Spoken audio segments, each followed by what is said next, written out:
નર્મદા જિલ્લામાં drop out બાળકોને ફરીથી શિક્ષણના પ્રવાહમાં જોડવા માટે સમરસ વિદ્યા સેતુ અભિયાન અંતર્ગત કાર્યક્રમ યોજાયો હતો. નર્મદા જિલ્લામાં સમરસ વિદ્યા સેતુ અભિયાન અંતર્ગત ડ્રોપ આઉટ રેશિયોમાં 92% ઘટાડો કરી રાજ્યમાં પ્રથમ સ્થાન મેળવ્યું છે. રાજપીપળાના ડોક્ટર બાબાસાહેબ આંબેડકર ભવન ખાતે રાજ્યમંત્રી ઈશ્વરસિંહ પટેલની અધ્યક્ષતામાં કાર્યક્રમ યોજાયો. કાર્યક્રમમાં પુનઃ પ્રવેશ અભિયાનમાં ઉત્કૃષ્ટ કામગીરી કરનાર શિક્ષકોનું સન્માન કરવામાં આવ્યું. સાંસદ મનસુખ વસાવા અને ધારાસભ્ય દર્શના દેશમુખ સહિતના મહાનુભાવો ઉપસ્થિત રહ્યા.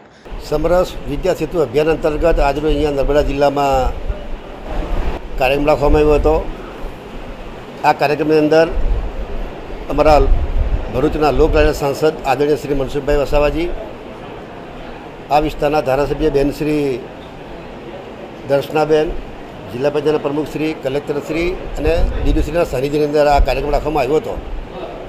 સમગ્ર ગુજરાતની અંદર 80,000 જેટલા બાળકો એવા છે કે તે અધ વચ્ચેથી શાળા છોડીને જતા રહ્યા હતા. એવા એ પૈકી નર્મદા જિલ્લામાં 4,224 જેટલા વિદ્યાર્થીઓ હતો. એ પૈકીના 3,906 જેટલા વિદ્યાર્થીઓને ફરી પુનઃ પ્રવેશ કરીને 318 જે બાકી છે એમાં એમને પણ ફરી લાવીને અત્યારે સમગ્ર ગુજરાતની અંદર નંબર 1 ઉપર સિદ્ધિ પ્રાપ્ત કરશે 92%.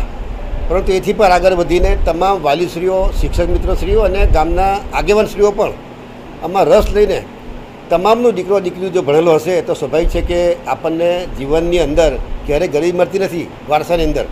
પરંતુ જો આપણા પરિવારની અંદર દીકરો કે દીકરી ભણેલો હશે અને જો એ નોકરી કરશે તો એ ઓટોમેટિક શિક્ષણ થકી આ ગરીબી દૂર થવાની છે. ત્યારે આ કાર્યક્રમોમાં આજે અહીંયા તમામ મિત્રોને પણ અભિનંદન આપું છું. શિક્ષક મિત્રોશ્રીઓને પણ ફરીથી કહું છું કે આપણે તકેદારી કાળજી રાખીને અને વાલીશ્રીઓ પણ પોતે કાળજી રાખીને પોતાના ગામના હોય કે પોતાનો દીકરો હોય તમામને ફરી શાળાની અંદર મોકલીને તમામ ગામોની અંદર 100% શિક્ષણ પ્રાપ્ત થાય એવી શુભેચ્છાઓ પાઠવું છું.